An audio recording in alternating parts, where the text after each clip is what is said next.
Привет! Сейчас расскажу, где найти меч Гатса Dragon Slayer в Elden Ring. Причем в самом начале игры вы сможете заполучить его буквально на самом старте. Вам необходимо только получить лошадь, и то не обязательно. В принципе, туда можно, куда мы идем, добраться и без лошади, но это будет достаточно долго. Если вы готовы получить его прямо в самом старте, то можете идти и без лошади. Но предупреждаю, что силы, чтобы его экипировать, требуется больше 30 единиц.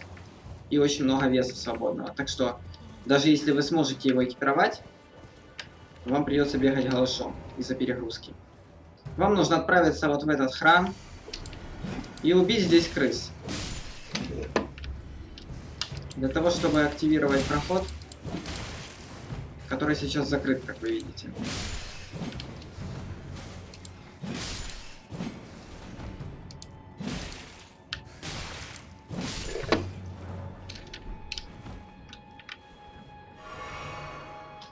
Рекомендую взять стартовый класс, если вы собираетесь максимально быстро меч этот использовать, а взять у которого будет как можно больше силы. В общем, вы открываете проход, взаимодействуете с сундуком, оказывается, что это телепорт-ловушка, и вас телепортирует в очень высокоуровневую локацию для старта. Я даже когда на стриме проходил ее и случайно наткнулся вот на это место, там было очень непросто. Но в игре есть имба-механика стелса, именно для исследования локации, это просто имба. В теории даже можно в обычных данжах спокойно с ней передвигаться. Во время стелса противники вас практически полностью игнорируют. Вы даже не поймете, чем это место так опасно, если не понимаете, что здесь происходит.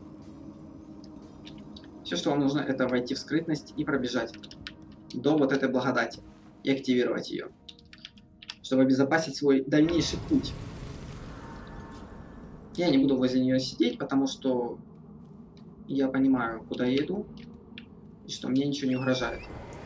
Вы выйдете вот в эту локацию, прямо-таки а-ля Bloodborne, и вам нужно направляться по вот этому вот берегу в правую сторону. Ориентиром для вас послужит вот это вот блистательное золотое древо, возвышающееся вдалеке. И просто скачите к нему. В итоге, соответственно, ни с кем не сражайтесь, потому что противники здесь очень мощные. И здесь без прокачки делать нечего. Вообще-то нас интересует не это дерево, но оно выведет к тракту, который как бы автоматически служит для нас ориентиром, чтобы установить более точное местоположение меча. Ну, как вы видите, расстояния тут правда не маленькие, поэтому лошадь очень рекомендуется с моей стороны. Вот еще одна благодать, чтобы было где возрождаться, если вас убьют. А тут вы можете нарваться на патрули монстров около тракта, и они вас легко убьют. Вот уже небольшая ссылочка на берсерка. Кто знает, тот знает.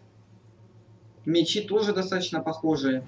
К сожалению, тот меч, который доступен в игре, выглядит даже близко не так. Но разочаровываться пока рано. Мы вышли на тракт, как вы видите, и я уже думал, что придется перезаписывать, потому что меня убьют, но повезло, что я совел только один удар. Соответственно, ориентиром было вот это дерево, но нам теперь нужно идти направо. Уж смотрите, как вам больше нравится, но... Вот еще одна благодать, кстати. Самым главным знаком, что вы идете правильно, является вот эта сожженная изгородь небольшая и разрушенный какой-то форт, застава, как это можно назвать. Обойдите ее на всякий случай, я не уверен, если там противники. Но чем ближе вы приближаетесь к мечу, тем опаснее становятся территории и сильнее противники. Начиная примерно с этого места, советую вам опешиться с лошади, потому что тут вот такие огромные твари бегают, которые очень легко смогут вас заметить и убить. Кстати, вон еще одна благодать. Есть небольшой трик. Большая хитрость. Как, как легче забрать меч, возле которого мы буквально в 5 шагах. Он вот в этом вот караванчике. К сожалению, рядом целых 3 противника очень высокоуровневых. И это может оказаться реальной проблемой.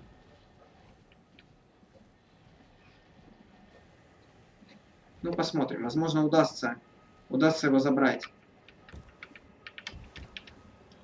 Просто хватайте меч, можно спокойно умирать. Вот он. Двуручный меч. Поздравляю вас. Теперь вы знаете, где он находится. Тут нужно попытаться аккуратно обойти. Вот посмотрите, как я иду, если вам это важно. Если у вас не получается сюда по каким-то причинам дойти без смертей, то это все можно обойти. Самое главное, не палиться. Буквально, не вставать со стелс-мода. Они, как вы видите, не особенно обращают внимание на игрока. Вот здесь находится алтарь Марики. До него достаточно подойти, я не уверен на какое расстояние, но достаточно подойти, чтобы он активировался и возродил вас в случае чего вот в ближайшей этой местности. Что из себя представляет этот меч? К сожалению, далеко не то, что мы видели на тех монументах, которые уже вдали отсюда находятся. Хотя он все равно очень похож. Вот так вот. Подписывайтесь на канал, если вам это было полезно, ставьте лайки. Еще увидимся. Всем пока.